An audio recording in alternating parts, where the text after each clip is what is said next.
I've spoken to a number of the candidates for Lord Mayor over the past few weeks, and last week Robert Doyle in the studio in the left and right segment, when we weren't actually talking about Lord Mayor, but was very critical of one of his opponents in the Lord Mayoral race, Nick Columb, who he said had reneged on a deal. Nick Collumb's entitled to a reply, and he's in the studio with me. Good morning.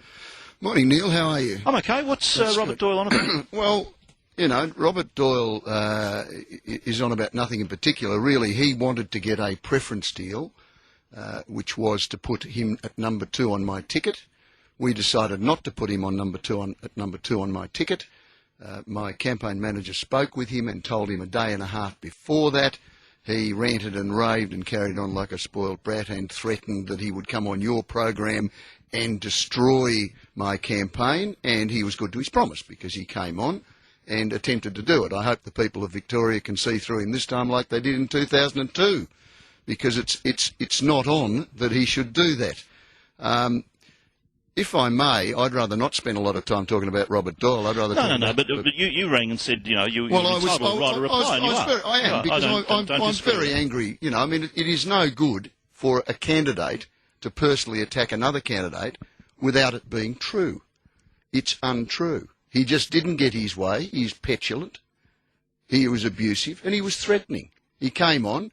He claims that you are behind his campaign, and he's using you to forward his message. In fact, you're the only message he's distributing. If you read the paper today, he's arrogant enough not to bother about talking to the electorate. He doesn't send out his policies. He doesn't talk to anybody. He's just going to put a big billboard up with his face on it. Yeah, well, I'm not part of his campaign. Well, he claims you are, and he claims you are, and he claims the Herald is, and the Herald says that they're not too. So he's wandering around making claims and attacking people like me. Hopefully, all I care is that people understand that he's not the person that ought to be in the town hall. In fact, he's a great example of why failed recycled politicians shouldn't be allowed to get into the town hall, and in fact independence is what the town hall needs, not party political people. Oh, well, but he says he's independent. He's not being endorsed by the political party. Well, he's been endorsed by John Brumby. The Brumby came out in the paper and endorsed him. He's endorsing Peter McMullen. He's got 2 of them. I mean, Brumby's fingerprints are all over Doyle and McMullen, as John So's fingerprints are over just about every ticket, which is not right. People should be independent. People should deal with the issues, Neil. Well, I agree. It's the issues of Melbourne. The biggest issue I'd like to talk about, if you want, is security. Well, that's the right reply. That's the right reply. Move on. Yeah, I'd rather. More important than what we're going to do. I just think security is absolutely critical to Melbourne. Well, what they've announced, the government's announced yesterday, is that enough? Well, no, smoke and mirrors. Absolutely not. That'll be electioneering. You'll get it just before an election. I went to a forum last night. Let me say the answer to this is very simple. More cameras, more police. More cameras, more police. Nothing more than that.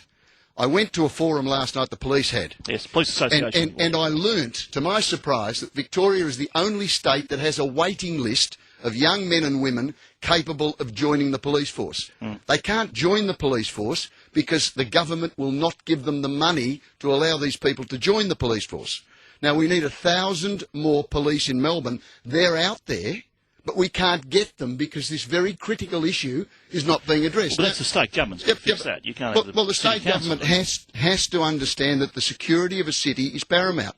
Why would people open businesses and run businesses in Melbourne if it's not safe? Why would I, as I do, live in the middle of Melbourne if it's not safe? And I can tell you, I don't feel safe. Why would tourists continue to come to Melbourne if it's not safe? Okay. So why do you want to be Lord Mayor? I want to be Lord Mayor because I'm passionate about Melbourne. I live in Melbourne. I work in Melbourne. I eat in Melbourne. I walk in Melbourne. And it's time that we got the party politics out of it, and it's time that we got fair dinkum about it. There is so much wastage, Neil. You've got no idea. You can fund almost anything out of the wastage. When I say I don't support Robert Doyle, I don't, because I don't support City Council. I think we'd be better off without it. I mean, what is it, $320 million budget, something like that? Well, that's another issue. Why don't we get rid of it? Get rid of it, and you become Lord Mayor and vote yourself out of existence and get the state government to run it. Well, if that were the case, then I wouldn't be sitting here. But, you know, I'm here. There is a position. I want to take it on. You know, people talk about, the state government talks about the Grand Prix and they say, gee, it costs us a lot of money, but look at the benefits.